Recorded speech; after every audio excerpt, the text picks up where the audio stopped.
in any way. It is certainly a recognition of what is that courageous act that I should do, and more importantly, what's the selfless act that I should do to make our country better. Jason Allen in Arlington, Texas.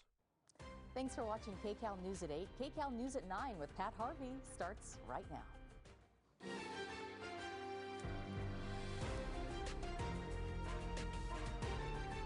This is Kcal News, Los Angeles. A neighborhood evacuated. The bomb squad rolls in. LA police and fire crews attempting to save a community right now by starting a fire. Plus, a federal judge in California bringing out the guns to voice his disagreement with a recent ruling. But we begin with breaking news. Boxing legend and legendary pitchman George Foreman has died tonight at the age of 76. Good evening. Thanks for joining us. I'm Pat Harvey. George Foreman's family sharing the news of his passing just a short time ago. The two-time heavyweight champ staged one of the most remarkable comebacks ever in sports and became known to generations for a kitchen gadget pitched so very well that Kcal Sports Director Jim Hill has a look back at the life and legacy of his dear friend. He was one of the great heavyweight champions of all time in boxing, breaking through as a young man and later winning a championship again in his 40s. George Foreman also became a celebrated pitchman, recognizable to young and old, becoming one of the great crossover stars in sports history. George Foreman was born in Marshall, Texas in 1949 and grew up in Houston with 6 siblings.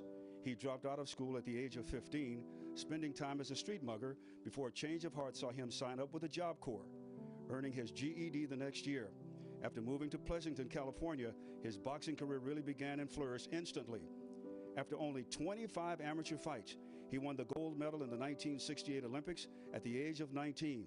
And during those turbulent times, he received extra attention when he brandished an American flag after his win, saying, quote, "I was letting everyone know who I was, and at the same time saying I was proud to be an American." The professional ranks beckoned as Foreman began his fast track to stardom, demolishing opponents and putting together a record of 32-0 with 29 knockouts.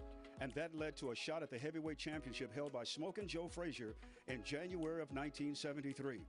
And Foreman there left no doubt as to who was the next star, dominating the fight as announcer Howard Cosell made the unforgettable call. Angie Dundee, Ali's trainer, right next to me is saying it. You may hear him. Down goes Frazier! Down goes Frazier! Down goes Frazier! He became one of the most feared punchers in all of boxing and eventually set up perhaps the most famous bout in history with Muhammad Ali challenging Big George in the Rumble in the Jungle in 1974. I mean the Frankenstein monster, only because I was. Big George was a 4-1 favorite, with some even worrying about the health of the former champion. But using the famous rope-a-dope defense, Ali tired Foreman, who wasted energy on big shots that hit air. It was really strange. I thought I'd knock him out in 1 or 2 rounds, but about the 3rd round, I'd hit him, and he fell on me. I thought, that's it. And he started screaming, "That all you got, George? Show me something." And I knew then I was in the wrong place at the wrong time. And with George now exhausted, Ali finished Foreman off in the 8th round, setting up a wild scene in Kinshasa, Zaire. The loss upended the trajectory of his career, with George eventually leaving boxing in 1977. A career in the ring made him a legendary sportsman. But Big George crossed over into people's homes worldwide with his George Foreman Grill. A successful entrepreneur, a legendary fighter, George Foreman became one of the most famous athletes in the world and top fighters in history.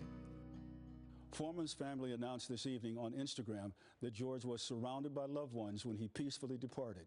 George Foreman was 76 years old. Well, no cause of death was given. As soon as we get more information on the passing of George Foreman, we'll bring it to you here on Kcal News and kcalnews.com.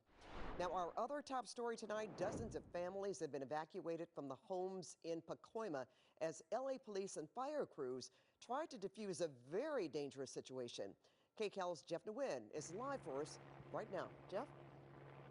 Pat, we are at the corner of Laurel Canyon and Remington where traffic has been shut down. In this direction, the LAPD has brought in its mobile command post, and at this point, officials have not said when this controlled burn will happen.